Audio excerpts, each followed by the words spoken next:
Hello friends, 2 दिवसापूर्वी मी हळदी कुंकवाचा कार्यक्रम ठेवलेला होता. संक्रांतीपासून ते रथसप्तमीपर्यंत आपण हळदी कुंकवाचा कार्यक्रम ठेवू शकतो. तसेच हळदी कुंकवासोबत माझ्या बाळाचे बोरन्हाणसुद्धा मी ठेवलेले होते.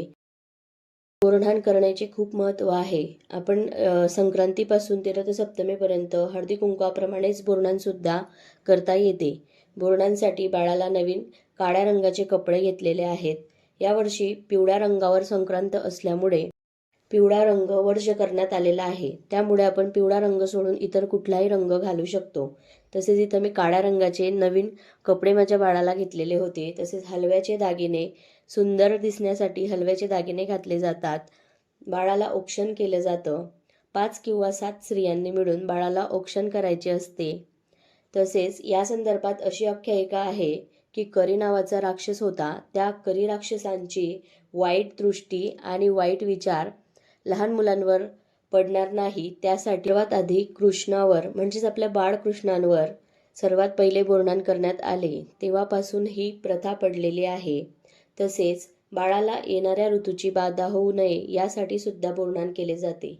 बोरन्हाण हे 1 ते 5 वर्षातील वयोगटातील मुलांचे केले जाते. माझ्या बाळाचं हे दुसरं वर्ष आहे.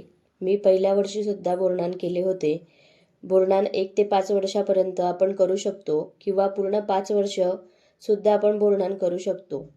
बाळाचं औक्षण सर्वात आधी त्याच्या आईने, नंतर त्याच्या आजीने आणि मग नंतर मावशी, काकू यांनी करायचं असतं. 5 किंवा 7 जणांनी मिळून बाळाचं औक्षण करायचं. तसेच जे मी अंघोळीसाठी तयार केलेलं आहे, मुरमुरे, बोरं, वाटाण्याच्या शेंगा, ऊस, गाजर, बिस्किटं, चॉकलेट्स या सर्व वस्तूंनी बाळाची अंघोळ घालायची असते.